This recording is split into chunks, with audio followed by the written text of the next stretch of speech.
আসসালামু আলাইকুম ওয়া রাহমাতুল্লাহি ওয়া বারাকাতুহু। বিসমিল্লাহ ওয়ালহামদুলিল্লাহ ওয়াসসালাতু ওয়াসসালামু আলা রাসূলিল্লাহ ওয়া বা'দ। আলহামদুলিল্লাহ, যাবতীয় সকল প্রশংসা মহান আল্লাহ সুবহানাহু ওয়া তাআলার জন্য। সালাত ও সালাম বর্ষিত হোক বিশ্বনবী হযরত মুহাম্মদ সাল্লাল্লাহু আলাইহি ওয়াসাল্লামের প্রতি, তার পরিবার পরিজন এবং সাহাবীদের প্রতি। আলহামদুলিল্লাহ, সম্মানিত দ্বীনী ভাই এবং বোনেরা, আল্লাহ সুবহানাহু ওয়া তাআলার দরবারে অসংখ্য শুকরিয়া জ্ঞাপন করছি, যিনি আমাদেরকে প্রতি সপ্তাহের ন্যায় আজকেও পবিত্র কোরআন কারীম শেখার জন্য পবিত্র জুমার দিনে আমাদেরকে একত্রিত হবার তৌফিক দান করেছেন। ইতোমধ্যে অনেকে যুক্ত হয়েছেন। আ আলহামদুলিল্লাহ, আজকে দেখতে, দেখতে আমরা ৯ম দার্সে উপনীত হয়েছি। নিঃসন্দেহে এটি আ একটি আল্লাহ সুবহানাহু ওয়া তাআলার বিশেষ অনুগ্রহ আমাদের প্রতি, যারা শুরু থেকে আমাদের সাথে এ পর্যন্ত আছেন এবং হাঁটি, হাঁটি পা, পা করে আজকে আমরা ৯ম দার্সে উপনীত হয়েছি। অর্থাৎ প্রায় ২ মাস আমরা ইতোমধ্যে কিন্তু অতিক্রম করে ফেলেছি। তো আজকে আমরা ইনশাআল্লাহ নতুন আরেকটি দার্স দেখতে যাচ্ছি। সবাইকে আরো একবার আন্তরিক কৃতজ্ঞতা।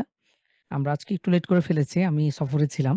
গত ৩-৪ দিন আমরা তাবুক সফরে গিয়েছিলাম মদিনা থেকে। মদিনা ইউনিভার্সিটির শিক্ষার্থী মিলে। তো আলহামদুলিল্লাহ, সেখানে বেশ কিছু মাআলিম রয়েছে এবং আপনারা অনেকেই জেনে থাকবেন যে মুসা আলাইহিস সালামের স্মৃতি বিজড়িত সেই স্থান, এবং তিনি যখন মিশর থেকে সেখানে চলে আসেন ফেরাউনের আক্রমণের আশঙ্কা থেকে, এবং সেখানে তিনি আশ্রয় নিয়েছিলেন। দীর্ঘ ১০ বছর তিনি ছিলেন। সেখানে শুআয়ব আলাইহিস সালামের বসবাস ছিল, তার কওমের বসবাস ছিল।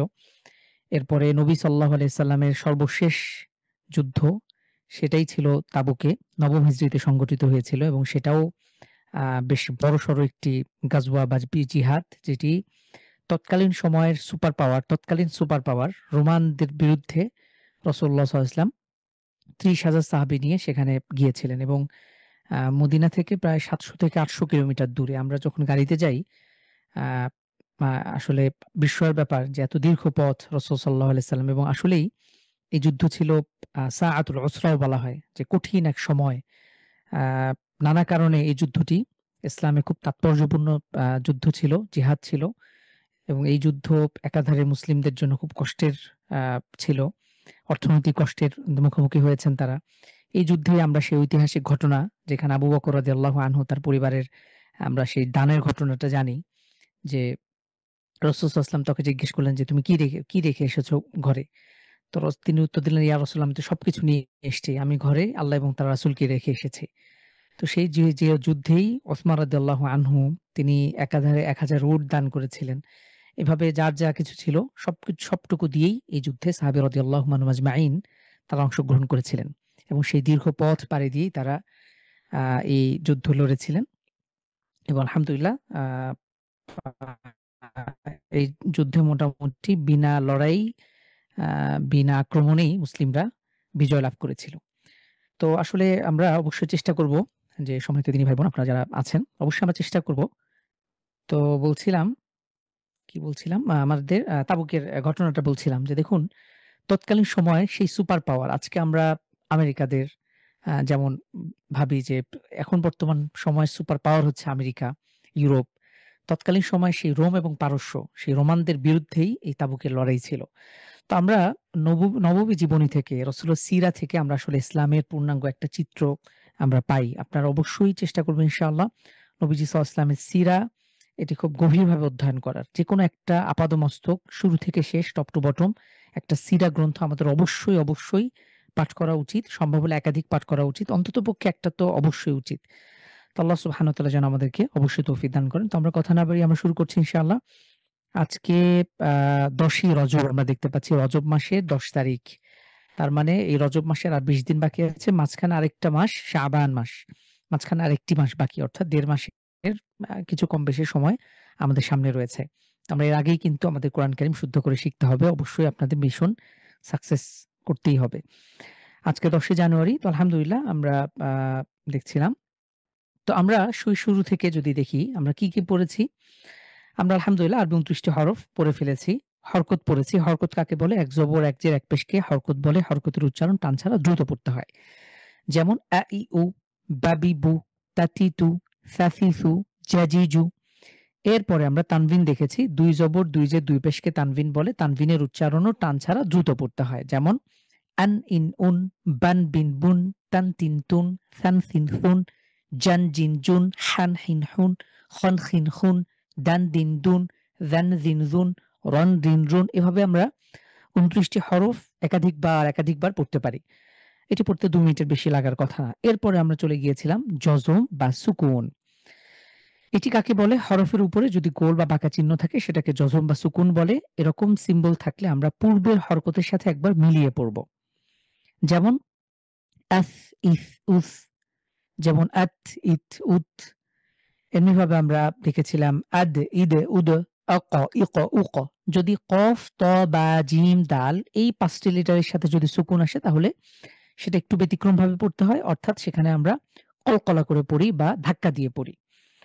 তো আমরা এর উদাহরণ দেখেছিলাম যেমন আব, ইব, উব, যেমন আক, ইক, উক, আদ, র, কামা।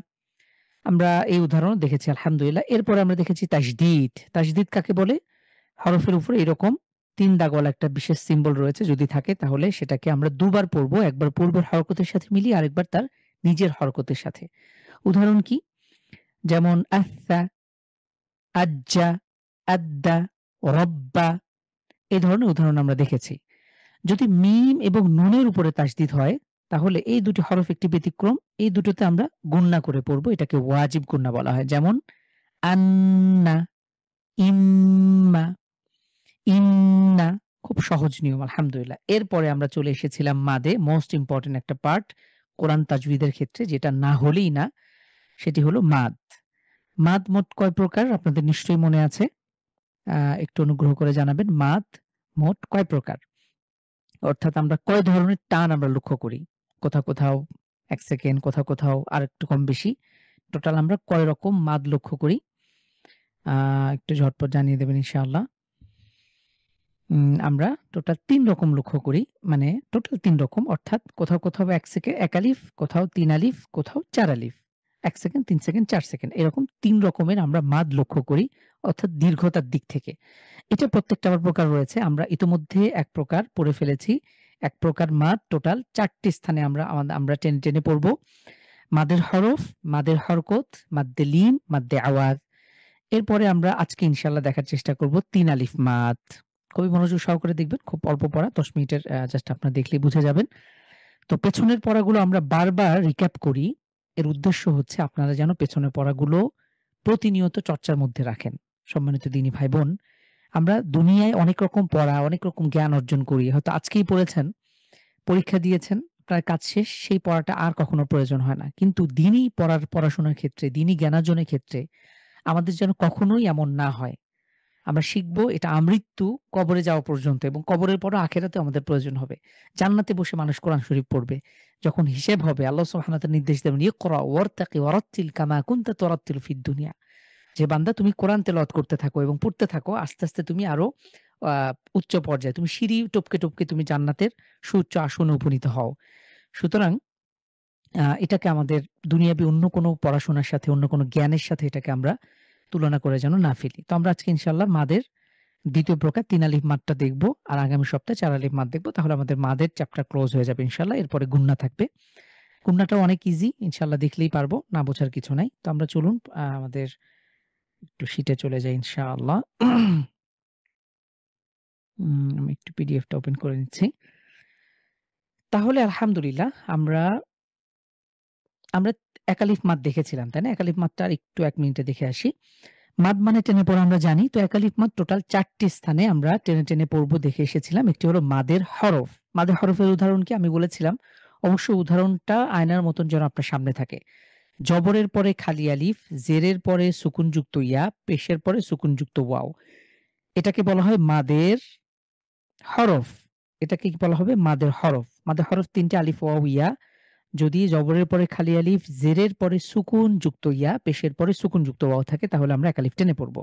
যেমন বা, বি, বু, তা, তি, তু। Just ১ second long. এরপরে আমরা দেখেছি মাদের হরকত। এটি আরো সহজ। খাড়া জবর, খারাজের উল্টা পেশ।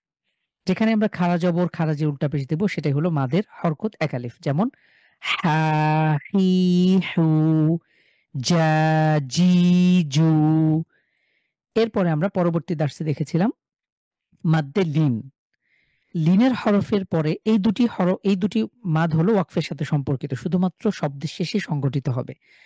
তো লিনের হরফের পরে যদি ওয়াকফ করি বা থামি, লিনের হরফ কাকে বলে? জবরের পরে সুকুনযুক্ত ওয়াও অথবা ইয়া, যেমন হও হয়, মাও মাই, যাও যাই, এগুলো ছিল লিনের হরফের উদাহরণ। তো লিনের হরফ নিয়ে আমাদের কনসার্ন নাই। লিনের হরফের পরে ওয়াকফ করলেই আমরা একালিফ টেনে পড়ব। যেমন মাউত, নাওম, খৌফ, কওম। এখানে মিম, ওয়াও জবর মাও, লিনা হরফের পরে আমরা তার উপরে ওয়াকফ করছি বিধায় এটাকে একালিফ টেনে পড়ছি। খুব সহজ নিয়ম। এরপরে আমরা দেখেছি ২ জবরের পরে যদি আমরা ওয়াকফ করি তাহলে আমরা একালিফ করে টেনে পড়ব। ২ জবরের পরে ওয়াকফ বলতে এই যে দেখুন তুওয়া, এখানে ২ জবর রয়েছে, এরপরে ওয়াকফ করার কারণে আমরা এটাকে একালিফ টেনে পড়ব। তুওয়া, হুদা, দবহা, নাকআ, আফওয়াজা। এই ছিল আমাদের একালিফ মাদের সব প্রকার। মোট ৪ টি প্রকার: মাদের হরফ, মাদের হরকত, মাদ্দে লিন, মাদ্দে আওয়াজ। এগুলো বারবার আপনারা রিক্যাপ করবেন ইনশাআল্লাহ। আমরা আজকে দেখব ৩ আলিফ মাদ। ৩ আলিফ মানে হলো ৩ সেকেন্ড টেনে পড়া। তো মোট ২ টি স্থানে, শুধুমাত্র ২ টি স্থানে আমরা ৩ আলিফ করে টেনে পড়তে পারি। খুব সহজ ২ টি স্থান, সহজ একটি জায়গা। প্রথমেই আমাদের এটিও ওয়াকফের সাথে সম্পর্কিত। ঠিক আছে ইনশাআল্লাহ? এবং খুব কোরআন কারিমে অধিকাংশ আয়াতের ক্ষেত্রেই আপনারা লক্ষ্য করবেন যে শেষে এই নিয়মটি প্রযোজ্য হয়। বেশিরভাগ ক্ষেত্রেই। মাদ্দে লিন খুব কম। আপনার তারপরে মাদ্দে আওয়াজ যে দেখলাম ২ জবরের উপর ওয়াকফ করলে এক আলিফ টেনে পড়তে হয়। এটাও তুলনামূলকভাবে অনেক কম। কিন্তু সবচেয়ে বেশি যেটা ব্যবহৃত হয় সেটি হলো এই ১ম প্রকার, ৩ আলিফ মাদের ১ম প্রকার। তো এখানে আ লাল দাগের যে লাইনগুলো আছে আমরা এটা একটু পড়ি। কি আছে দেখুন? মাদের হরফ। মাদের হরফ কাকে বলে একজন একটু বলেন তো? মাদের হরফ কাকে বলে? আ সাইদা আফরিন বোন বলেছেন, এই পিডিএফ গুলো ক্লাস শেষে দিয়ে দিলে আমাদের জন্য। বোন, এগুলো আমাদের ক্লাস শেষেই দিয়ে দেওয়া হয় আলহামদুলিল্লাহ। আপনারা ঠিকঠাকভাবে পান কিনা আমাদের গ্রুপে অথবা আমাদের হোয়াটসঅ্যাপ, টেলিগ্রাম চ্যানেলে, এরপর আমাদের ওয়েবসাইটে সাথে, সাথে দিয়ে দেওয়া হয়। রেকর্ডের সাথে, সাথেই আপনারা এটা পেয়ে যাবেন। আচ্ছা, তাহলে মাদের হরফ দেখুন, এই মাদটা জানার জন্য আমাদেরকে অবশ্যই মাদের হরফ বুঝতে হবে, মাদের হরকত বুঝতে হবে। একটা আরেকটার সাথে খুব গভীরভাবে সম্পর্ক রয়েছে। ঠিক আছে? আর এটা খুব কঠিন কিছু না। যদি এমন হয় যে আপনি আজকে বুঝতে পারছেন না মাদের হরফ কাকে বলে, মাদের হরকত কাকে বলে। আস্তে করে আপনি পূর্ববর্তী শিটে চলে যান। সেখানে কি জাস্ট ১ লাইনের এই পড়াটা আপনি মুখস্থ করে ফেলেন। এটা খুব কঠিন কিছু কিন্তু না। আপনি ১ বার, ২ বার, ৩ বার, ৫ বার, ১০ বার পড়েও আপনি দেখা যাবে যে একটা পর্যায়ে গিয়ে হয়ে গিয়েছে। না হওয়ার কিছু নাই। এটা রকেট সায়েন্স না। এটা খুব আহামরি কিছু না। এটা সায়েন্সের মতন খুব আ আ টাইপের খুব গভীর কিছু না। খুব সহজ নিয়ম। মাদের হরফ আমরা আগে দেখে এসেছি। জবরের পরে খালি আলিফ, জেরের পরে সুকুনযুক্ত ইয়া, পেশের পরে সুকুনযুক্ত ওয়াও। অথবা মাদের হরকত। এই ২ টি জিনিস এর সাথে জড়িয়ে আছে। মাদের হরফ এবং মাদের হরকত। তো মাদের হরফে এক আলিফ টেনে পড়তে হয়, মাদের হরকতে এক আলিফ টেনে পড়তে হয়। মাদের হরকত মানে খাড়া জবর, খারাজের উল্টা পেশ। তাই না? আপনারা অবশ্যই ৭ নাম্বার ৭ নাম্বার শিটে এটা দেখে এসেছেন। সরি ৮ নাম্বার শিটে যে মাদের হরফ এবং মাদের হরকত। এটার পরিচয় আমরা এখানে পেয়ে যাব।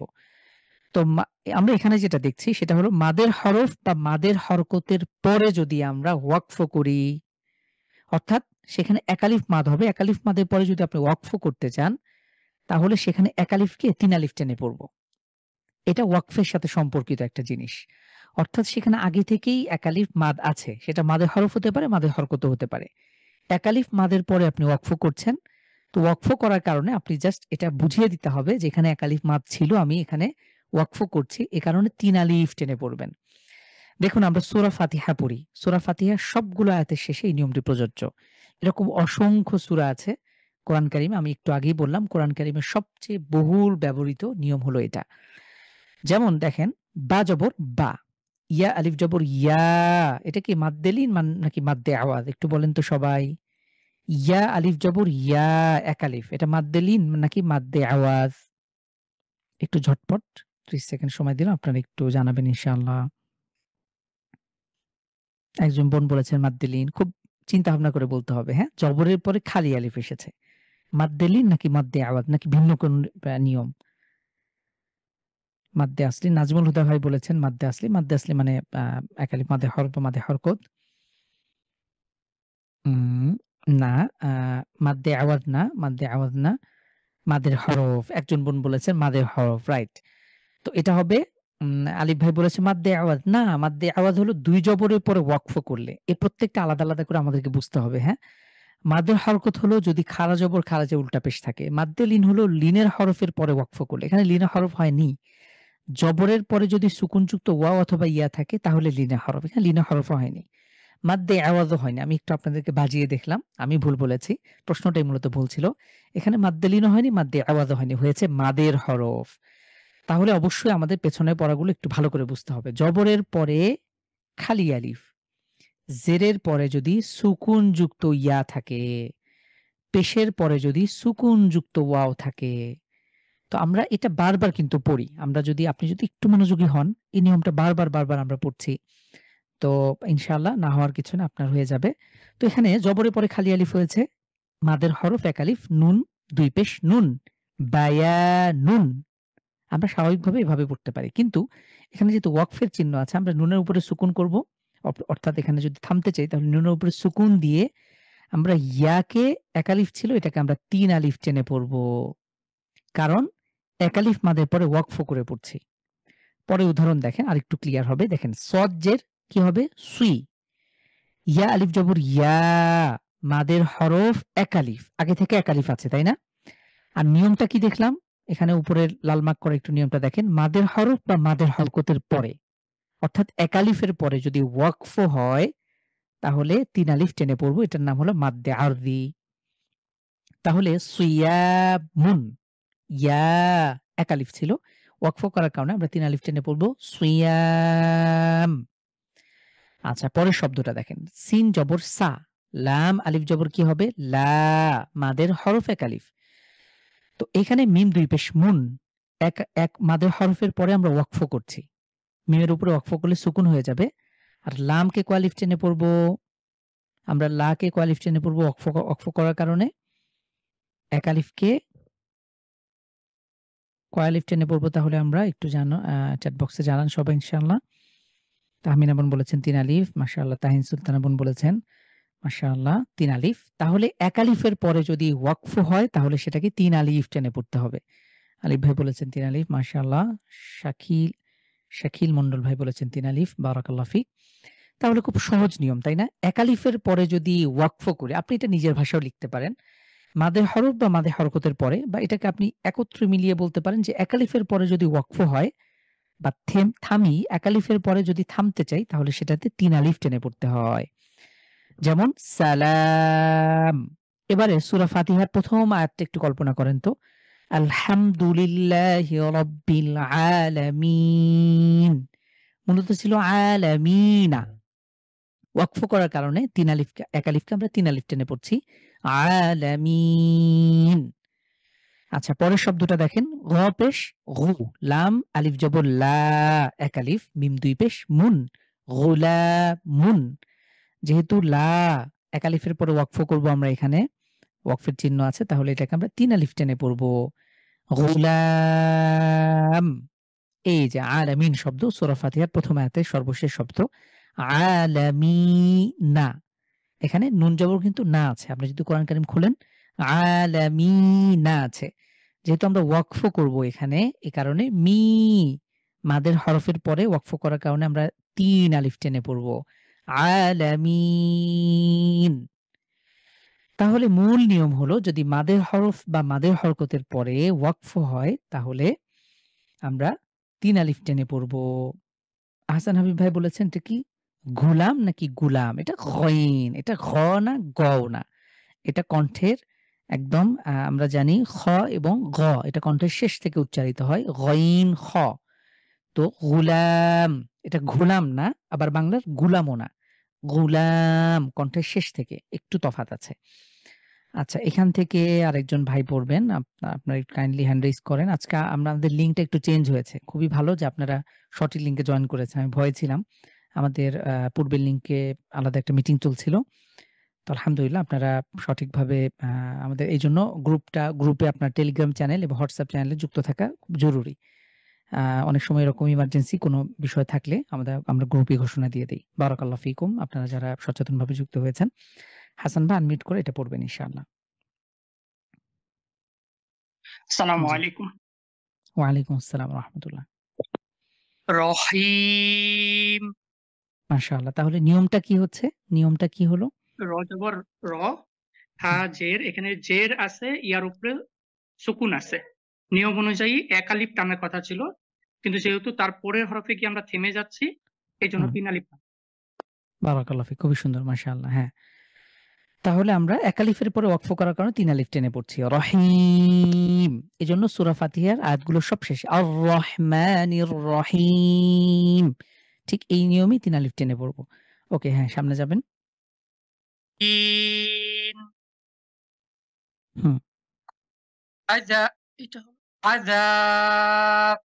হ্যাঁ, আযাব। এখানে শেষে বার উপরে যদি সুকুন হয় তাহলে সরি, বার উপরে যদি সুকুন হয় তাহলে কলকলা করে পড়তে হবে। একটু কলকলা করবেন অবশ্যই। আযাব। মাআব। আপনার কলকলা হচ্ছে না। আমার কথা কি শোনা যায় স্পষ্টভাবে? আমার কথা শুনতে পাচ্ছেন? হাসান ভাই, আমার কথা শোনা যায়? ওকে, হাসান ভাই আপনার নেট প্রবলেম। আহসান হাবিব ভাই এখান থেকে একটু আমার কথা কি শোনা যায় নাকি বাফারিং হচ্ছে একটু জানাবেন তো কাইন্ডলি? জি, শোনা যাচ্ছে। আসসালামু আলাইকুম। ওয়ালাইকুম আসসালাম ওয়া রাহমাতুল্লাহ। জি, হাসান হাবিব ভাই আপনি ইনশাআল্লাহ এখান থেকে একটু পড়বেন। মা, হ্যাঁ, মিম জবর একটু বানান করে পড়েন তো কাইন্ডলি। মিম জবর মা, মিম জবর আলিফ মা, মিম মা, জবর মা, টানা যাবে মা, না, টানার টোনও আসবে না। হ্যাঁ। মিম জবর মা, আলিফ জবর আ, বা, আ আলিফ এটা হামজা খাড়া জবর। এক আলিফ এখানে কয় আলিফ টেনে পড়বো আমরা হামজার উপরে যেটা আছে? এক আলিফ, এক আলিফ। কেন এক আলিফ? খাড়া জবর, খাড়া জবর আছে। খাড়া জবর খারাজের উল্টা পেশ হলে আমরা এক আলিফ উল্টা টেনে পেশ, পড়ি। এক এটার আলিফ নাম টেনে হলো মাদের হরকত। হ্যাঁ, একটু বুঝে, বুঝে মাদের পড়তে হরকত। হবে। আমরা জি, একটু যদি বুঝে, বুঝে পড়ি একই জিনিসই বারবার ঘুরে ফিরে আসবে। এই একই জি, জিনিসই মাদে হরফ, মাদে হরকত, মাদ্দে লিন, মাদ্দে আওয়াজ। ওকে, তাহলে মা আ হামজা খাড়া জবর আ এক আলিফ। এরপরে কি হামজা আছে? খাড়া জবর আ, বা দুই জেড বিন, হ্যাঁ, মা আব, মা অ্যা আব, হ্যাঁ, যদি আপনি মাদ্দে আরদি শেষে ৩ আলিফ ছাড়া একবার টানেন, শেষে ওয়াকফ করা ছাড়া একবার টানবেন, এরপরে ওয়াকফ করে আরেকবার টানবেন। ওয়াকফ করা ছেড়ে যদি টানেন তাহলে কেমন হবে? মা বিন, হ্যাঁ, রাইট। মাআবিন। মা আচ্ছা, এরপরে বিন, আমরা ওয়াকফ করব। হ্যাঁ, ওয়াকফ করলে মা, তাহলে কিভাবে? মা, হ্যাঁ, মাআব ৩ আলিফ। এটাকে ৩ আলিফ। ১ সেকেন্ডের জি, জায়গায় আমরা ৩ সেকেন্ড লং করব। তাহলে মা, অবশ্যই হ্যাঁ, মাআব। জি, আরেকবার মা, হ্যাঁ, আটাকে স্পষ্ট করতে হবে। আপনি মিম থেকে হামজায় চলে যাচ্ছেন। এই যে জি, ট্রান্সফারটা এটা একটু মা, ক্লিয়ারলি হতে হবে। হ্যাঁ, মাশাআল্লাহ এখন আব, সুন্দর হয়েছে। জি, খুবই সুন্দর হয়েছে। বারাকাল্লাহ ফিক। মাআব। হ্যাঁ, আব, জি, হ্যাঁ, শেষে বার উপরে যখন সুকুন হচ্ছে তখন জি, একটা বিশেষ নিয়ম আবার প্রযোজ্য হয়। এটার নাম কি? যদি বার উপরে সুকুন হয় তাহলে আমরা কিভাবে পড়ব? একটু সুকুন, ওয়েট। হ্যাঁ, বার উপরে যদি কফ, ত, বা, জিম, দাল এই ৫ টি জি, লেটারের উপরে সুকুন হলে কিভাবে পড়তে হয়? একটু কলকলা করে খেয়াল পড়তে হয়। কলকলা, হ্যাঁ, জি, হ্যাঁ, কলকলা, কলকলার নিয়মটা একটু দেখতে হবে আপনাকে। হাসান হাবিব ভাই পেছনে পড়াতে জি, আমি পড়ে এসেছি। তাহলে জি, কফ, ত, বা, জিম, দাল সুকুনের নিয়মের সাথে এটা দেয়া আছে। ৫ টা স্পেশাল লেটার আমরা মাথায় রাখবো। কফ, ত, বা, জিম, দাল এই ৫ টা লেটারে যদি সুকুন হয় তাহলে কলকলা বা ধাক্কা দিয়ে পড়তে হয়। ইংলিশে জি, জি, ইকোর মতো শোনাবে। কলকলা, মাআব। মা, আরেকবার জি, একটু ধাক্কা মা, দেন। বাতে আরেকটু ধাক্কা দিলে আরো সুন্দর মা, শোনাবে। হ্যাঁ, মাআব। মা, আগের থেকে সুন্দর কিন্তু ধাক্কাটা হচ্ছে না। মাআব। মা, জি, হ্যাঁ, আপনি কলকলার ইটা একটু ভালো করে পড়তে হবে। আমাদের কলকলার দার্সে ছিলেন আপনি পেছনের দার্সে? জি, জি, আচ্ছা, কলকলার টপিকটা একটু ভালো করে দেখে আসবেন। যেমন জি, আবে, ইবে, আব, উবে। আব, ইব, উব, হ্যাঁ, আরো যদি মানে আমরা যেহেতু মাস করছি আরেকটু জি, স্ট্রংলি পড়লে আব, আরো সুন্দর হবে। হ্যাঁ, আব, ইব, ইব, উবে। উব, হ্যাঁ, আক, ইক, উক। দুবার আপনি যদি মানে আক, সুবিধা হয় ইক, বোঝার ক্ষেত্রে উক, দুবারের মতো পড়তে পারেন। আক, জি, আবে। তাহলে এখানে মাআব। ঠিক আছে মা, ইনশাআল্লাহ? জি, হ্যাঁ। আরেকটু ধাক্কাটা স্পষ্ট হচ্ছে না। আপনি কি আরো স্ট্রংলি ধাক্কা দিতে পারেন কিনা? আপনি যেটা জি, দিচ্ছেন আরেকটু বাড়ায়া দেন। মা, মাআব বলে আপনার মুখ থেমে যায়। মুখটা একদম আপনার মানে মুখের নাড়াচাড়া স্টপ হয়ে যাচ্ছে। মাআব শেষে গিয়ে একটা ধাক্কা দিবেন। মাআব। মাব। জি। আপনি মাআবে গিয়ে মুখ লক করে ফেলেন। লক করা যাবে না। সেখানে আচ্ছা। গিয়ে দ্বিত্ব উচ্চারণের মতো আরেকবার আপনি মুখ একদম বন্ধ করে ফেলছেন। ঠোঁট বন্ধ করে যাচ্ছেন। না, জি। মাআব। এরপরে মুখটা আবার খুলে যাবে। আরেকবার। মাব। আ এটা যে কেউ একজন জি। একটু শোনান তো রাইট করে। অন্য কোনো ভাই বা ভাই ফাইসাল রায়হান ভাই, আপনি এটা শোনাতে পারবেন স্পষ্ট করে আমাদেরকে? মাব।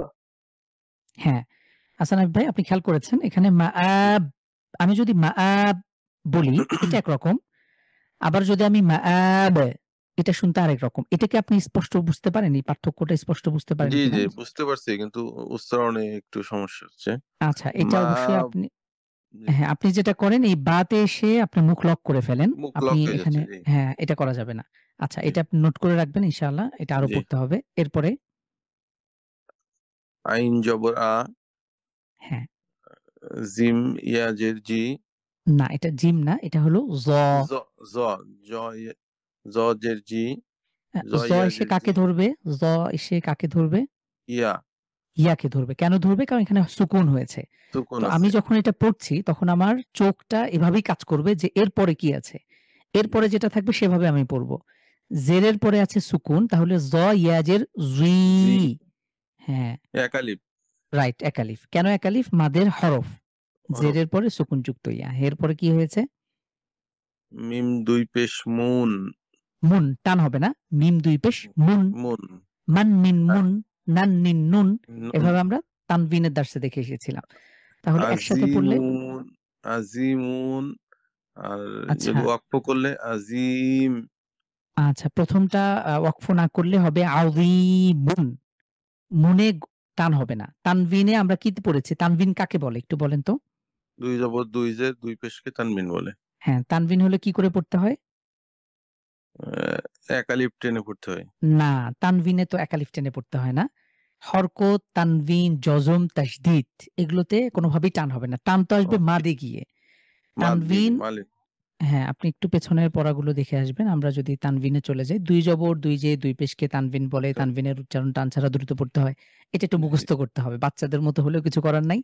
২ জবর ২ জে ২ পেশকে তানবিন বলে। তানবিনের উচ্চারণ টান ছাড়া দ্রুত পড়তে হয়। এটা দ্রুত কি পড়তে জিনিস? হয়। তার মানে এখানে টানা যাবে না, টানার টোনও আসবে না, টানার কোনো ভাবও আসবে না। খুব দ্রুত জি। আযীমুন। এখন এটা কিভাবে হবে? আজিমুন। আপনাকে এই আলিফ থেকে নিয়ে ইয়া পর্যন্ত ২৯ টি হরফ জাস্ট ২৯ সেকেন্ড ব্যয় করলে আপনি আন, ইন, উন, বান, বিন, বুন, তান, তিন, বুন। তুন, সান, সিন, সুন, মান, মিন, মুন। এখানে জাস্ট মিম ২ পেশ মুন এসছে। তো আযীমুন আরেকবার পড়বেন। আজিমুন। হ্যাঁ, আর যদি আপনি ওয়াকফ করেন তাহলে টানবো আমরা যিমে টানবো। এখানে ৩ আলিফ টানবেন। একটু ৩ আলিফ টেনে জিমে। পড়েন। আজিম। হ্যাঁ, আযীম। সুন্দর হয়েছে মাশাআল্লাহ। তো জর উচ্চারণটা মাখরাজ অনুযায়ী হয়নি। সিফাতের ঘাটতি আছে। জজের আজিম। জি। হ্যাঁ, পাতলা। আজিম। আযীম। আজিম। হ্যাঁ, আযীম আরেকটু সিফাত নিয়ে কাজ করতে হবে। তো এভাবে আমরা পড়বো ইনশাআল্লাহ। বারাকাল্লাহু জি। ফিক আহসান হাবিব। অনেক, অনেক শুকরিয়া। আলহামদুলিল্লাহ অনেক চেষ্টা করেছেন। আল্লাহ তাআলা বারাকা দান করুন। তাহলে আমরা দেখলাম যে মাদের হরকত বা মাদের হরফের পরে ওয়াকফ করলে জাস্ট আমরা এক আলিফের জায়গায় ৩ আলিফ টেনে পড়ব। তো সূরা ফাতিহাতে আপনারা এরকম অসংখ্য উদাহরণ দেখবেন। আমরা এখানেই আছে। আমরা যদি সূরা ফাতিহাটা খুলে দেখি, জাস্ট দেখানোর জন্য যে আসলে আমরা প্রচুর পরিমাণ কোরআন কারিমে এই মাদের হরফের ব্যবহার এটাকে মাদ্দে আউযী বলে। ৩ আলিফ মাদ। আমরা কোনো আ আয়াতের শেষে আমরা বা যেকোনো সূরার শেষে, যেকোনো আয়াতের শেষে, শব্দের শেষে আমরা এই নিয়মটা প্রযোজ্য হবে। আমরা প্রচুর পরিমাণে এই নিয়মটা পাবো। যেমন আলহামদুলিল্লাহি রাব্বিল আলামিন। শেষে ওয়াকফ করার কারণে আমরা ৩ আলিফ টেনে পড়ব। এরপরে আর রহমানির রহিম ৩ আলিফ। মালিকি ইয়াউমিদ্দিন। কিন্তু নিয়ম অনুযায়ী এখানে মাদের হরফ হয়েছে। জেরের পরে সুকুনযুক্ত ইয়া হয়েছে, মাদের হরফ ১ আলিফ। কিন্তু এখানে ওয়াকফ করার কারণে আমরা এখানে ৩ আলিফ টেনে পড়ব। এরপরে ইয়াকা না'বুদু ওয়া ইয়াকা নাস্তাঈন। এই যে নাস্তাঈন, আমরা খুব সতর্ক থাকবো যে ইচ্ছা মতন টানার কোনো সুযোগ নাই। আমি পারি বা না পারি, আমার মন চাইলেও টেনে দিলাম, এই সুযোগ আসলে নাই।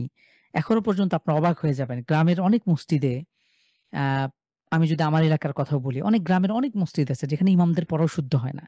তো ইমামের পড়া যদি শুদ্ধ না হয় তাহলে মুসল্লিদের পড়াও শুদ্ধ হয় না। এখন এই বেচারা ইমাম বা কি করবে? এই ইমামও তো জীবনে মাদ্রাসায় কখনো শুদ্ধ করে কোরআন কারীম পড়ার সুযোগ হয় নাই।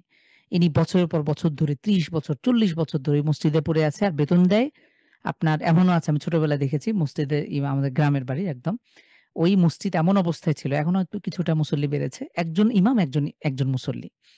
তো এই অবস্থায় যুগের পর যুগ ধরে চলে। তো এইখানে আসলে এটা প্রমাণ হয় যে আমাদের উদাসীনতা বা দ্বীনি ক্ষেত্রে আমাদের যে জাহালতি বা মূর্খতা, এটা আসলে কোন পর্যায়ের। তো বেচারা ইমাম কি করবে? তাকে মাসে ৳৫০০-৭০০ বেতন দিয়ে রাখছে। তো তারও তো সে মনে করে বা এই উসিলায় যদি আমি আল্লাহ তাআলার কাছে মুক্তি পেয়ে যাই। এখন তার নিজেরও পড়ার সহি নাই। আপনি যতটুকু এই যে নিয়ম পড়ছেন অথবা আমাদের ক্লাসের শেষ পর্যন্ত যে নিয়মগুলো পড়বেন, তো দেখবেন যে আমাদের চারপাশে এরকম অসংখ্য মানুষ আছে। অসংখ্য মুসলিম মানে নামধারী মুসলিম আছে যাদের কোরআন কারীম আসলে শুদ্ধ নাই। শুদ্ধ করার সুযোগ হয় নাই। পৃথিবীর সবকিছু তার অর্জন হয়ে গেছে। তো এটা আমাদের আসলে উদাসীনতা, এটা আমাদের দুর্ভাগ্যের বিষয়। তো যাই হোক, আমি বলছিলাম যে এর ইচ্ছামত টানার সুযোগ নাই। আপনি দেখবেন যে অনেকেই আছে যারা অশুদ্ধ পড়ে। ইচ্ছা মতন এক জায়গায় যেখানে মন চায় টানে, যেখানে টান নাই সেখানে টানছে না। তো এই বিষয়টা ঘটে। এটা করা যাবে না। যেখানে যেই পরিমাণ টান, ওই পরিমাণ এক্সাক্ট আমাদেরকে ১ আলিফ, ৩ আলিফ অথবা ৪ আলিফ টানতে হবে। কম বেশি করা যাবে না। যেখানে নেই সেখানে ভুলেও টানা যাবে না।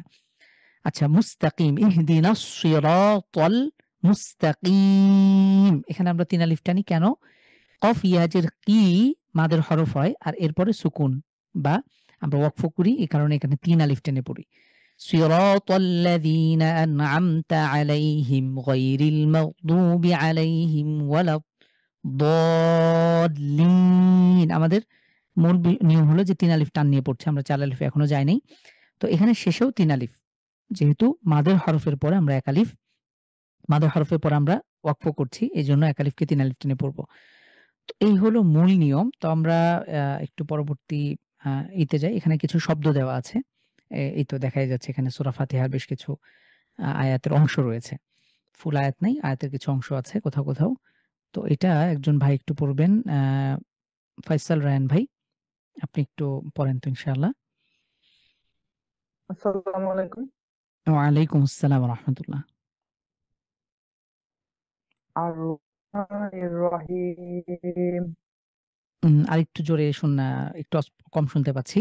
আর-রহমানির রহিম। হার উচ্চারণটা আরেকটু সুন্দর করতে হবে ফয়সাল ভাই। হ্যাঁ, হার যে মাখরাজ কণ্ঠের মাঝখান থেকে, এটা ঠিকঠাক টানতে হবে। হ্যাঁ, আবার। আর রহমানির রহিম।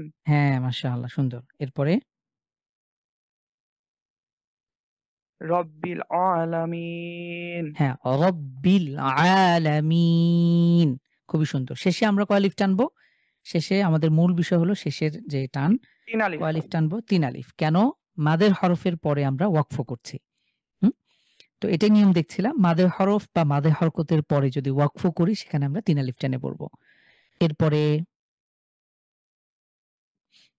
মালিকি ইয়াউমিদ্দিন। মাশাআল্লাহ। আমরা এখানে দেখেন, আমরা যদি মালিকি ইয়াউমিদ্দিন, এখানে মাতে ১ আলিফ টান হয়েছে। এই মাদের নাম কি? আমরা ১ আলিফ মাদ যেহেতু পড়ে এসেছি, আর কোনো মদের অস্পষ্টতা নেই। হরকত। মাদের হরকত। যেহেতু খাড়া জবর এসেছে। আমরা জানি খাড়া জবর, খারাজের উল্টা পেশকে মাদের হরকত বলে। এটা কেন মাদের হরফ নয়? কারণ জবরের পরে খালি আলিফ, জেরের পরে সুকুনযুক্ত ইয়া, পেশের পরে সুকুনযুক্ত কোনটি হয় নাই। মাদ্দে লিনও নয়। এখানে একটা বিষয় খেয়াল করেন। আচ্ছা, ইয়াও, ইয়া ওয়াও জবর ইয়াও। এটা কিসের হরফ হয়েছে বলেন তো? জবরের পরে সুকুনযুক্ত ওয়াও লিনের হরফ। হয়েছে। লিনের হরফ হয়েছে। কিন্তু আমরা কিন্তু এখানে টানবো না। কারণ নিয়ম দেখে এসেছিলাম লিনের হরফ এবং অর্থাৎ মাদ্দে লিন এবং মাদ্দে আওয়াদ এটি শব্দের শেষে হয়। যেভাবে কিনা মাদ্দে আরদিটা এখন যে নিয়মটা পড়ছি এটা শুধুমাত্র আয়াতের শেষে বা শব্দের শেষেই প্রযোজ্য হয়। ঠিক একইভাবে এই লিনের হরফটাও কিন্তু আয়াতের শেষে বা শব্দের শেষে প্রযোজ্য হয়। একটু বুঝে, বুঝে পড়তে হবে। ওকে, ঠিক আছে। অনেক শুকরিয়া ফয়সাল ভাই, মাশাআল্লাহ আপনি সুন্দর পড়েছেন। রাসেল ভুঁইয়া ভাই পড়েছেন মনে হয়।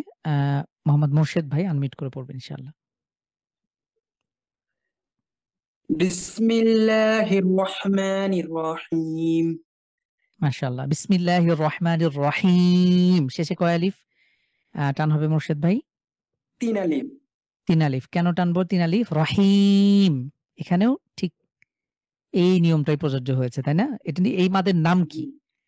এই মাদের নাম কি দেখে আসলাম আমরা? মধ্যে আরবি। আরদি। হ্যাঁ, মাদ্দে আরদি। অর্থাৎ এক আলিফের পরে যদি ওয়াকফ করি তাহলে তিন আলিফ টেনে পড়বো। ঠিক আছে। ওকে, এখান থেকে একটু পড়বেন। ইয়াকা নাস্তাঈন। হ্যাঁ, ইয়া। আচ্ছা, এখানে জবরটা মনে হয় মিস হয়েছে, টাইপিং মিস্টেক।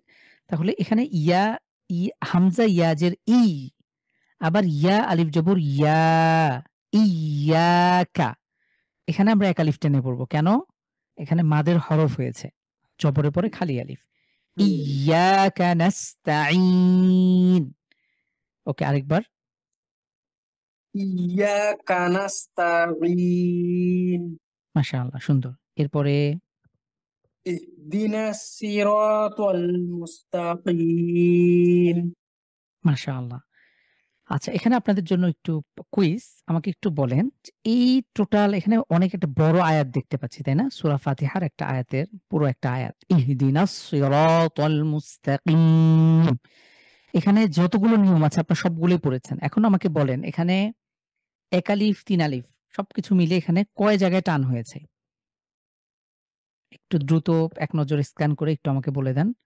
আপনারা এটা পারবেন আশা করি। কয়টি স্থানে টান হবে? খুব ভেবেচিন্তে। তুহিন, আচ্ছা, নাজমুল হুদা ভাই বলেছেন ৩ জায়গায়, তাহিন সুলতানা বোন বলেছেন ২ জায়গায়, শারমিন রহমান বোন বলেছেন ৩। মাশাআল্লাহ, সবাই বলছেন ৩। আসলে কি ৩ জায়গায় কিনা? আ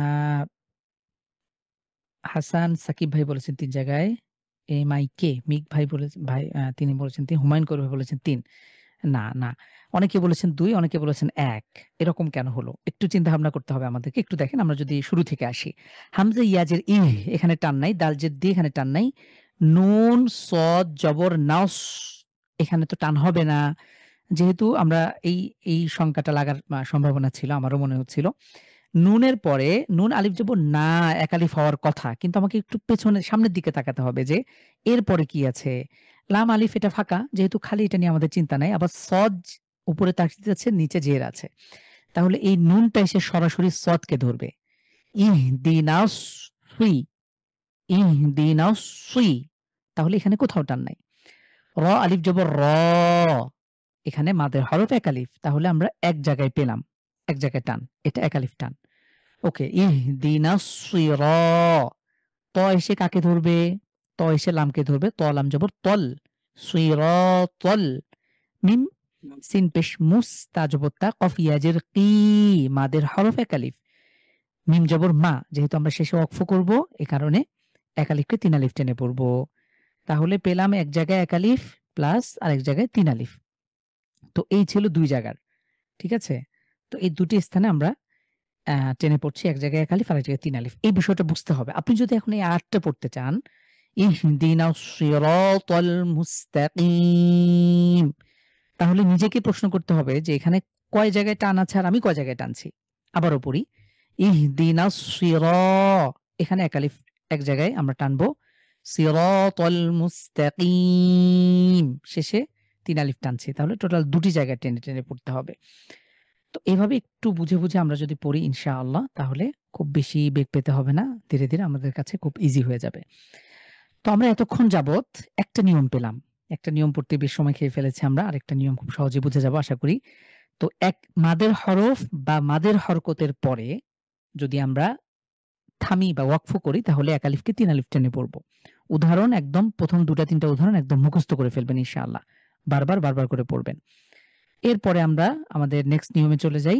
লাস্ট আমাদের তিন আলিফ মাদের সর্বশেষ নিয়ম। এটিও সেম। এখানেও মাদের হরফ বা মাদের হরকতের প্রসঙ্গ আসবে। যদি মাদের হরফ বা মাদের হরকতের পরে একই শব্দে যদি মানে ভিন্ন শব্দে যদি মাদের হরফ বা মাদের হরকতের পরের শব্দে কি হয়? যদি লম্বা হামজা হয়, আমরা আলিফ দেখে এসেছি।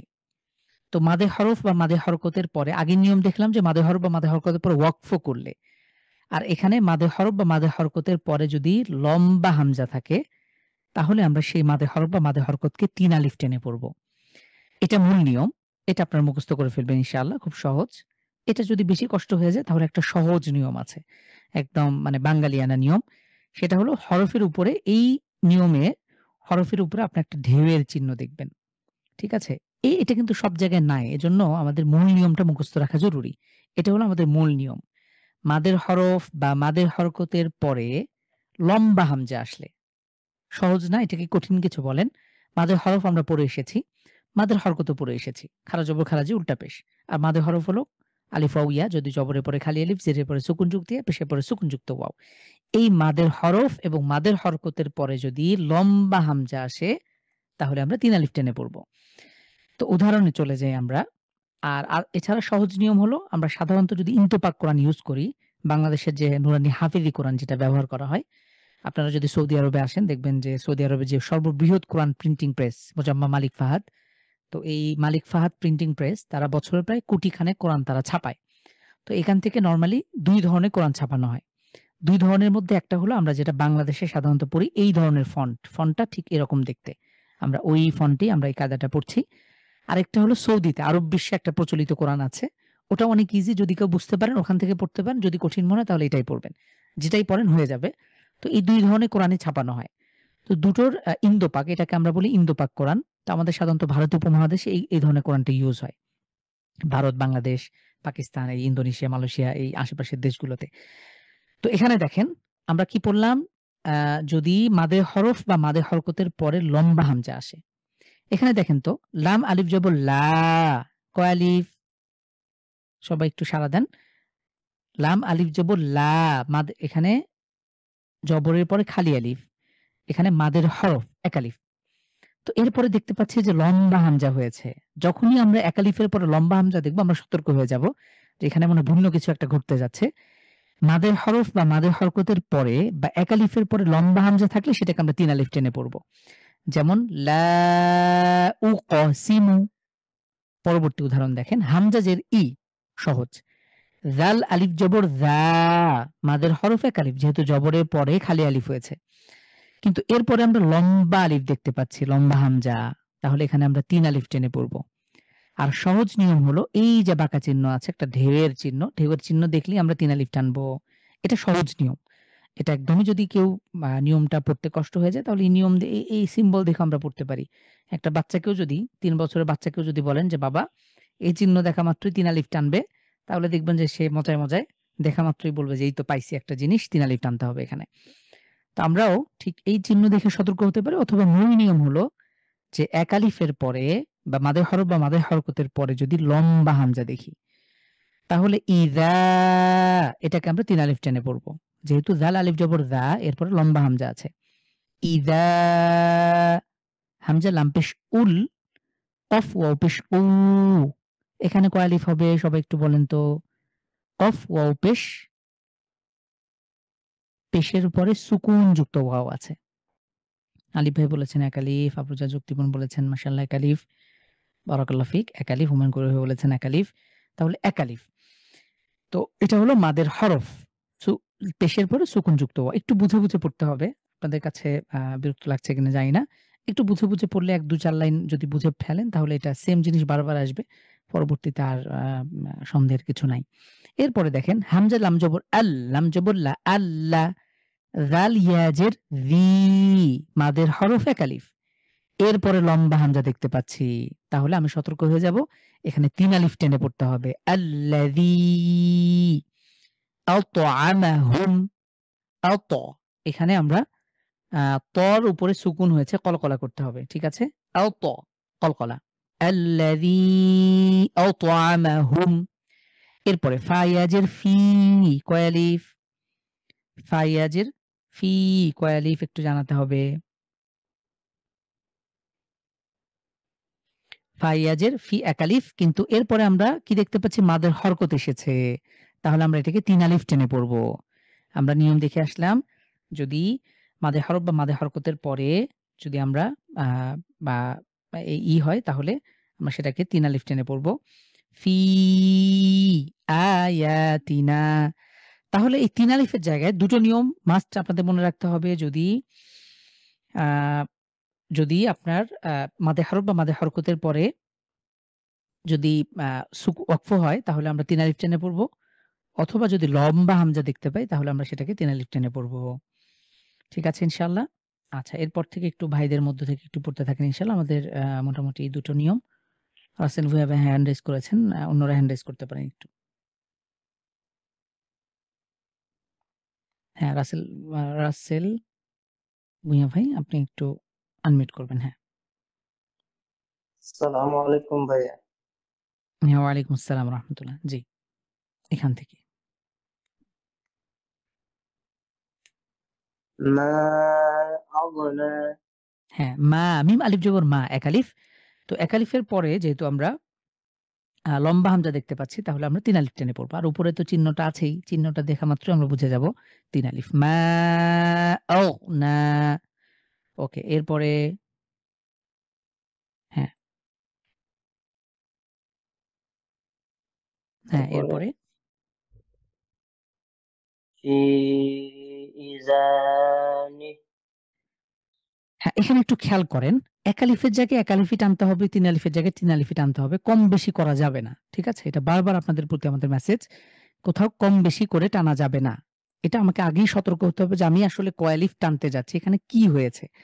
তো ফা ইয়াজের ফি, এক আলিফের পরে আমরা লম্বা হামজা দেখতে পাচ্ছি, ৩ আলিফ টানবো, মাদ্দে মুনফাসিল। এটার নাম হলো মাদ্দে মুনফাসিল। এর আগে দেখে আসছি মাদ্দে আরদি, আর এটা হলো মাদ্দে মুনফাসিল, দুটোই ৩ আলিফ। তো এখানে ৩ আলিফ টানবো, হামজা খাড়া জবর আ, এখানে কয় আলিফ টানবো রাসেল ভুঁইয়া ভাই? এক আলিফ এখানে। এক আলিফ। তাহলে ফিতে ৩ আলিফ, মানে আতে এক আলিফ। হরফ। ওকে, এরপরে কি আছে? জাল আলিফ জবর কয় আলিফ? এখানে এক আলিফ মাদের হরফ। এখানেও এক আলিফ। তাহলে আতেও এক আলিফ, জাতেও এক আলিফ। একটু টানেন তো। জি। ফি ফি আযা। হ্যাঁ, তাহলে যেখানে এক আলিফ সেখানে এক আলিফই টানতে হবে। যেখানে টান নাই সেখানে টানা যাবে না। যেখানে ৩ আলিফ সেখানে ৩ আলিফই। জাস্ট এই জিনিসটা মাথায় রাখতে হবে। কম বেশি করার সুযোগ আমাদের নাই। তাহলে ফিতে ৩ আলিফ। ফি আযা। হুম, ফিতে ৩ আলিফ, হামজাতে এক আলিফ, জাতে এক আলিফ। এক আলিফ। এরপরে কি কোথাও টান আছে? একটু ভালো করে দেখেন তো। জি, লাস্টে একটু টান আছে। না, লাস্টে আর কোথাও তো টান নেই। কোথায় টান হবে এখানে? হামিম যে সরি হিম ভাইয়া, হয়েছে, লাস্টে এখানে তো টান টান হবে নাই। না। হ্যাঁ, এই হামিম টানের যে হিম। কনসেপ্টটা ভালো করে মাথায় রাখতে হবে। আপনারা পারলে লিখে, লিখে লেখেন। আপনি বুঝে, বুঝে অন্যকে শুনায়া, শুনে আপনি হাত দিয়ে নখ দিয়ে দাগায়, দাগায় যেমনি ইচ্ছা আপনি এই টানের বিষয়গুলো আপনাকে করতে হবে। যে আসলেই এক আলিফ কয় জায়গায়? এক আলিফ দেখে এসেছি আমরা জাস্ট ৪ টি জায়গা। আর ৩ আলিফের মাদ মাত্র দেখলাম আমরা। তো এখানে আবার এটা পুরোপুরি সঠিকভাবে পড়েন তো। ৩ আলিফের জায়গায় ৩ আলিফ এবং এক আলিফগুলো এক আলিফ করে। ফি আযানিহিম। রাইট, খুবই সুন্দর হয়েছে মাশাআল্লাহ। একটু বুঝে, বুঝে পড়বেন এভাবে ইনশাআল্লাহ। আচ্ছা, কে জানি বলেছেন আমি পড়তে চাই। এটা কে বলেছেন? নাজমুল হুদা, হাসান সাকিব। হাসান সাকিব ভাই একটু হ্যান্ড রেইজ করতে পারলে ভালো। আপনাকে আমি সুযোগ দিচ্ছি। কোথায় হাসান সাকিব ভাই? আপনি আনমিউট করে পড়তে পারেন হাসান সাকিব ভাই। হ্যাঁ। আসসালামু আলাইকুম। ওয়ালাইকুম আসসালাম ওয়া রাহমাতুল্লাহ। জি। আউযু বিল্লাহি মিনাশ শাইতানির রাজিম। বিসমিল্লাহির রহমানির রহিম। ইয়া বিসমিল্লাহির রহমানির রহিম। শেষে ৩ আলিফ। আউযু বিল্লাহি মিনাশ শাইতানির রাজিম। শেষে ৩ আলিফ। ঠিক আছে, আমি জাস্ট বলে দিলাম। ঠিক আছে, এটা পড়েন। হ্যাঁ। ইয়া আইয়ুহাল্লাযীনা। মাশাআল্লাহ, খুব সুন্দর হয়েছে। আল্লাযীনা, শেষে আর টান নাই। তাহলে আমরা ৩ আলিফ কোথায় টানছি? ইয়া আলিফ জবর ইয়া, মাদের হরফ এক আলিফ। তো মাদের হরফের পরে যেহেতু জবরের পরে খালি আলিফ এসছে, এরপরে লম্বা হামজা থাকার কারণে আমরা এটাকে ৩ আলিফ টেনে পড়ব। ইয়া, এরপরে ইয়া আইয়ু, হামজা ইয়া পেশ, হামজা ইয়া জবর আই, ইয়া পেশ ইউ, আইয়ু। হা এসে আবার লামকে ধরবে। হা লাম জবর হাল, লাম জবর লা, হাল্লা। জাল ইয়াজের জি, মাদের হরফ এক আলিফ, নুন জবর না। ইয়া আইয়ুহাল্লাযীনা। আরেকবার। আইয়ুহাল্লাযীনা। মাশাআল্লাহ, সুন্দর হয়েছে হাসান সাকিব ভাই, বারাকাল্লাহু ফিক। তাহলে আমরা দেখলাম ৩ আলিফ মাদের দুটোই নিয়ম মাত্র ছিল, ২টা প্রকার। আমরা ২ প্রকারই শেষ করেছি। আবারও আসেন, একটু মনোযোগী হন। প্রথমেই হলো যদি মাদের হরফ বা মাদের হরকতের পরে ওয়াকফ করি, এই নিয়মটা কেবলমাত্র ওয়াকফের সাথে সম্পর্কিত। ওয়াকফ ছাড়া এই মাদ্দে আরদি নিয়মটা প্রযোজ্য হবে না। তো আয়াতের শেষে আপনারা খেয়াল করবেন যে আসলে কি আমরা মাদে হরফ বা মাদে হরকতের উপরে ওয়াকফ করছি কিনা। যদি করি তাহলে ৩ আলিফ টেনে পড়ব। আরেকটা নিয়ম দেখলাম যে মাদে হরফ বা মাদে হরকতের পরের শব্দে যদি লম্বা হামজা থাকে, শর্ত ২টা। মাদে হরফ বা মাদে হরকত হইতে হবে, মাদে হরকত হইতে হবে, বা এক আলিফের মাদের পরে আপনার লম্বা একটা হামজা থাকতে হবে। এখন অন্য কিছু থাকলে তো আর হবে না। তো এক আলিফের সাথে আমাদের লম্বা হামজার একটা যোগসূত্র তৈরি করতে হবে। যদি থাকে তাহলে আগে ৩ আলিফ টেনে পড়ব। আর সহজ উপায় হচ্ছে এই হরফের উপরে বাঁকা চিহ্ন থাকলে আমরা ৩ আলিফ টেনে পড়ব ইনশাআল্লাহ। তাহলে আমরা যদি কোরআন কারিমে সোজা চলে যাই, কোরআন কারিমে একটা পেজ নিবেন, যেকোনো একটা পেজ একদম শুরু থেকে নিয়ে আপনারা দেখবেন শুধু আয়াতের শেষে কি কি আছে আর মাঝখানে এরকম ৩ আলিফের সিম্বলটা আছে কিনা। ঠিক আছে? যদি আমরা একটু স্ক্যান করি দ্রুত। এটি ২ নাম্বার পাড়ার একটা এটি ১৮ এটি হলো ১৭ নাম্বার পেজ। তো দেখেন আমরা ধরেন যাচ্ছি, এখানে শব্দের মাঝখানে তো ৩ আলিফ হবে না। শব্দের মাঝখানে মাদ্দে মুনফাসিল ৩ আলিফ হতে পারে, আর শব্দের শেষে মাদ্দে আরদি প্রযোজ্য হতে পারে। তো আমরা ৩ আলিফের সিম্বল এখানে দেখছি না। এটা ৩ আলিফের সিম্বল না। তো এখানেও নাই, আমরা যাচ্ছি। কোথায় এখনো পাচ্ছি না। এক আলিফ মাদগুলো আপনারা পেতে পারেন। এক আলিফ মাদ আপনারা সবগুলোই পড়ে ফেলেছেন। এটা দেখবেন। আমরা যাচ্ছি। এখানেও নাই। এইখানে দেখেন আমরা উপরে একটা ঢেউ চিহ্ন পেলাম। তার মানে এখানে ৩ আলিফ টান হবে। কেন হবে? আইন ওয়াও পেশ উ মাদের হরফ এক আলিফ। এরপরে এই যে লম্বা হামজা হয়েছে। ঠিক আছে? এরপর আবার যদি সামনে যাই, এরপরে দেখেন এখানে মিম আলিফ জবর মা। আপনারা আশা করি দেখতে পাচ্ছেন, না হলে একটু স্ক্রিনটা জুম করে নেবেন। এখানে মিম আলিফ জবর মা, মাদের হরফ এক আলিফ, এরপরে কিন্তু এই যে লম্বা হামজা দেখতে পাচ্ছি। তাহলে সরাসরি এখানে ৩ আলিফ টানবো, কথা ছাড়া কোনো রকম আর কোনো এখানে এর প্রয়োজন নাই। এরপরে আয়াতের শেষে এসে আমরা দেখতে পাচ্ছি এখানে আয়াতের শেষ, এখানে যে আয়াতের সিম্বল গোল চিহ্ন আছে, এর মাঝখানে এই গোল চিহ্নের মধ্যে মূলত আরবিতে এখানে আরবিতে নাম্বার দেয়া আছে। আমরা ইনশাআল্লাহ চেষ্টা করব আরবি ১ থেকে ১০ পর্যন্ত একটু দেখার। জাস্ট ২ মিনিট দেখলে আপনারা পেয়ে যাবেন। তো এখানে ২৩৩ নাম্বার আয়াত। তো এইখানে বাসুইর শেষে আমরা ৩ আলিফ টানবো। কেন? সদ ইয়াজের সুই মাদে হরফ এক আলিফ, এরপরে আমরা ওয়াকফ করব। এখানে ওয়াকফের চিহ্ন দেখতে পাচ্ছি। এই কারণে ওয়াকফ করার কারণে এক আলিফকে ৩ আলিফ টেনে পড়ব। তো এই ছিল আমাদের মূল নিয়ম। এভাবে আপনি সবগুলো দেখেন। আমরা যদি বাকিটা একটু দেখার চেষ্টা করি। এখানে যাচ্ছি। এখানে ৩ আলিফ কথা হয়নি। এটা ৪ আলিফের সিম্বল। এটা আপাতত আমাদের দরকার নাই। এখানে আবার ঢেউ চিহ্ন পেলাম। তাহলে ফা ইয়াজের ফি মাদে হরফ এক আলিফ, এরপরে লম্বা হামজা। তাহলে ফি কে আমরা ৩ আলিফ টেনে পড়ব। ফি। ওকে, এরপর আমরা যাচ্ছি। এখানে কোথাও নাই। সিররান ইল্লা। এখানে লাম আলিফ জবর লা, মাদে হরফ এক আলিফ, এরপরে লম্বা হামজা হয়েছে। তাহলে ইল্লাকে আমরা ৩ আলিফ টেনে পড়ব। যেমন লা ইলাহা। একটু কল্পনা করেন তো এই শব্দটাকে। লাম আলিফ জবর লা, এক আলিফ মাদে হরফ, এরপরে কিন্তু লম্বা হামজা হয়েছে। আমরা এটা দেখাতে পারলে ভালো হতো। তো লা ইলাহা ইল্লাল্লাহ। তো লা ইলাহা, ঠিক একই রকম ইল্লা, এরপর আবার লম্বা হামজা হয়েছে আন। তো এখানে আমরা ৩ আলিফ টানবো। এরপরে আমরা যদি সামনে যাই, ৩ আলিফের কোথাও সিম্বল দেখছি না। এরপরে আমরা এই লাইনটাতে যদি যাই, এইখানে দেখেন মিম ওয়াও পেশ মু মাদের হরফ এক আলিফ। তো মাদের হরফের পরে লম্বা হামজা হয়েছে। তাহলে এখানেও ৩ আলিফ টানবো। উপরে এই যে সিম্বলটা আছে, এখানে আপনারা কোরআন কারীম নিলে আরো স্পষ্ট দেখতে পারবেন। ওয়ালামু ৩ আলিফ, ঠিক আছে? এরপরে মা ফি, এখানে এই সিম্বলটা আমরা দেখতে পাচ্ছি। তার মানে এখানেও কিছু একটা হয়েছে ৩ আলিফ টেনে পড়ার।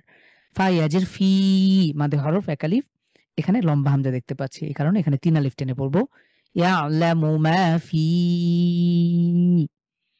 এরপর আমরা যাচ্ছি সর্বশেষ এই শব্দটাতে যদি লক্ষ্য করি, ওয়ালামু আন্নাল্লাহা, এই যে ওয়ালামু তো ৩ আলিফ, মিম ওয়াও পেশ মু, এক আলিফের পরে লম্বা হামজা, এই কারণে ৩ আলিফ টেনে পড়বো আমরা। ওয়ালামু আন্নাল্লাহা গফুরুন হালিম। শেষে আমরা আগেই বলেছি যে মাদ্দে আরদির নিয়মটা খুব বেশি প্রযোজ্য হয়। তো লাম ইয়াজের লি মাদে হরফের পরে এই আমরা ওয়াকফ করব। এখানে সিম্বল আছে, এই কারণে লি কে ৩ আলিফ টেনে পড়ব। হালিম। তো এই ছিল আমাদের আজকের পড়া। ৩ আলিফ মাদ টোটাল ২টি স্থান টেনে পড়তে হবে। একটি হলো যদি মাদে হরফ বা মাদে হরকতের পরে ওয়াকফ করি, আরেকটি হলো যদি মাদে হরফ বা মাদে হরকতের পরের শব্দের লম্বা হামজা থাকে, এই দুটি স্থানে আমরা এক আলিফের জায়গায় ৩ আলিফ টেনে পড়ব ইনশাআল্লাহ। তো এই ছিল আমাদের আজকের পড়া, খুব সিম্পল। আশা করি আপনারা বুঝতে পেরেছেন। কোনো কিছু না বুঝলে প্রশ্ন করবেন এখন ইনশাআল্লাহ। আমি এই পর্যায়ে প্রশ্ন নিচ্ছি। কারো কোনো অস্পষ্টতা বা বুঝতে কোনো প্রবলেম থাকলে আমরা দেখার চেষ্টা করব ইনশাআল্লাহ। জাযাকুমুল্লাহ খাইর। আমি রেকর্ডটা অফ করছি। সুবহানাকাল্লাহুম্মা বিহামদিকা আশহাদু আল্লা ইলাহা ইল্লা আনতা আস্তাগফিরুকা ওয়া আতুবু ইলাইক।